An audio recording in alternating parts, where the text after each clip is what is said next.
બનાસકાંઠાના મુખ્ય મથક પાલનપુર શહેરને જોડતો માર્ગ બિસ્માર હાલતમાં હોવાથી લોકો ભારે હાલાકી ભોગવી રહ્યા છે।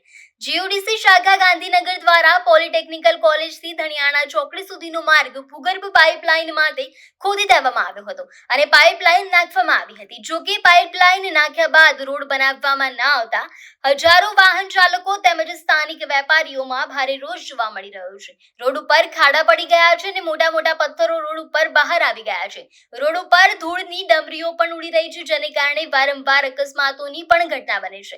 ત્યારે રોડ મુદ્દે સ્થાનિક વેપારીઓ અને લોકો આજે નગરપાલિકા તેમજ કલેક્ટર કચેરીએ પહોંચ્યા હતા અને રોડ બનાવવાના સૂત્રોચ્ચાર સાથે આવેદનપત્ર આપીને રજૂઆત કરી હતી। સ્થાનિક લોકોનું કહેવું છે કે ઝડપથી આ રોડનું કામ નહીં કરવામાં આવે તો આ વિસ્તારના લોકોએ આંદોલનના માર્ગે જવાની ચીમકી પણ ઉચ્ચારવામાં આવી હતી। ધણિયાણા ચાર રસ્તાથી દરેક વેપારી ભાઈઓ નગરપાલિકા અને જિલ્લા કલેક્ટરને આવેદનપત્ર આપવા માટે આવ્યા છીએ। એમાં વાત એવી છે કે ધણિયાણા ચોકડીથી માલણ દરવાજા સુધીનો રસ્તો એક બાજુ ખોદી નાખેલ છે, એનું નિરાકરણ છેલ્લા 8 મહિનાથી નથી।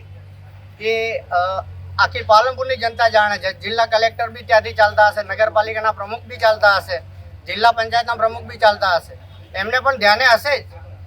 અને એ પાલનપુરથી જે ગામડા આજુબાજુના ગામડા છે એ ત્યાંના લોકો ત્યાંથી મેન માર્ગ કહેવાય, જે શ્વાસ નળી પ્રમુખનો રોડ કહેવાય।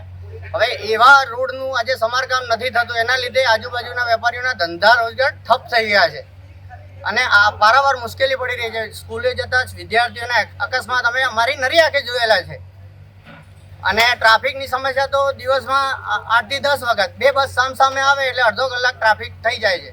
એના લીધે આમ પબ્લિકને બી બહુ પારાવાર મુશ્કેલી પડી રહી છે। હવે આ સમસ્યાનું જો નિરાકરણ નહીં આવે તો અઠવાડિયામાં અમે બધા વેપારીઓ ભેગા થઈને રસ્તા રોકો આંદોલન કરવાના જ છીએ, એમાં કોઈ નવાઈ નથી। આજે નગરપાલિકામાં અમે રજૂઆત કરી એટલે નગરપાલિકાવાળા એમ કહે છે કે જિલ્લા પંચાયતના આમાં રોલ છે આ રોડમાં, અને જિલ્લા પંચાયત એમ કહે છે કે અમે ઠરાવ કરીને નગરપાલિકાને આપી દીધેલો છે। તો હવે આટીકુટીમાં અમે છેલ્લા 8 મહિનાથી 8 થી 10 વખત મીડિયાવાળા ભાઈઓને બી બોલાવીને રજૂઆત કરેલી છે, છતાં આનો કોઈ ઉકેલ આવ્યો નથી।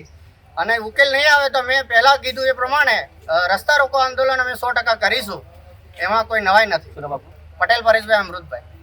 આ ચોકડીથી માલણ દરવાજા 8-9 મહિનાથી રસ્તો લોક છે, એટલે લોક નથી પણ મતલબ ખોદી નાખ્યો હોય, પાઇપલાઇન કરી એટલે તે હજી સુધી સેપટ ધૂળ ઉડેલ ખાડા પડ્યા, કોઈ જવાબ કોઈ વાપરતા નહીં, નથી મ્યુનિસિપાલિટીવાળા વાપરતા, નથી પીડબ્લ્યુડીવાળા વાપરતા।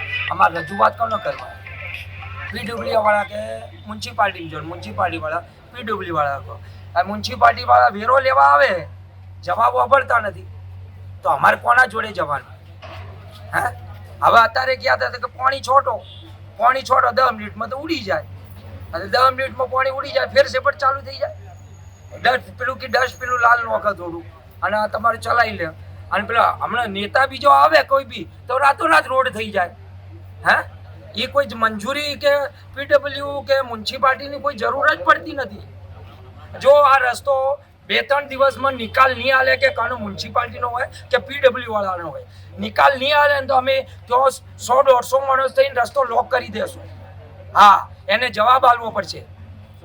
પરસોત્તમભાઈ જોઈતાભાઈ પટેલ। આ ચોકડીથી આજુબાજુ વેપારી ભાઈઓ અત્યારે 60 થી 70 લોકો અમે ધણિયાણા ચોકડીથી માલણ સુધીનો જે રસ્તો છે એ છેલ્લા 8 મહિનાથી ખોદી નાખેલો છે। તો એના કારણે જે અમારે તકલીફો પડે છે એ રજૂઆત અમે કરવા માટે આજે નગરપાલિકા કલેક્ટર સાહેબને મળવા આવેલા છીએ। નગરપાલિકામાં બી આવેદન આવ્યું છે અને કલેક્ટર સાહેબને બી મળવા આવ્યા અને એક આવેદન આપ્યું છે। અમારી રજૂઆત એવી છે કે સાહેબ છેલ્લા 8 મહિનાથી આ રસ્તો ખોદેલો છે, એને કંઈ તકલીફોમાં એના કારણે એક સાઈડનો રસ્તો ખોદી દીધો છે। ત્યાં પાલનપુરમાં એન્ટ્રી માટેનો એ મુખ્ય દ્વાર છે, તો ત્યાં આગળ ખૂબ ટ્રાફિક થાય છે, એટલે નાના મોટા એક્સિડન્ટો દિવસમાં થતા હોય છે। અને જે ખોદેલી સાઈડ છે એમાં બી હરખું કામ કરેલું નથી હોતી, તો 2 વ્હીલર એક્ટિવા ગાડીઓમાં બી પડે છે, એના કારણે લોકો છોલાય છે અને આ તકલીફ છે છેલ્લા 8 મહિનાથી। એનાથી ઉપર જઈએ આપણે ત્યાં આગળ એના કારણે ડસ્ટ બી બહુ ઉડે છે, એટલે આજુબાજુ વેપારીઓની દુકાનોમાં ભરાઈ જાય છે અને વેપારીઓને અસ્થમા અને ચામડીના રોગોનો પ્રશ્ન પણ બને છે। એટલે અમારી રજૂઆત છે કે આ રસ્તો સત્વરે બનાવે અને જો આ રસ્તો સત્વરે નહીં બનાવવામાં આવે તો અમે ગાંધી ચિંતા માર્ગે આંદોલન કરીશું અને ત્યાં આગળ રસ્તા રોકો આંદોલન કરી અને અમારી રજૂઆતને ઉગ્ર બનાવીશું. શું નામ છે આપનું? પટેલ ડાયાબી બેચર.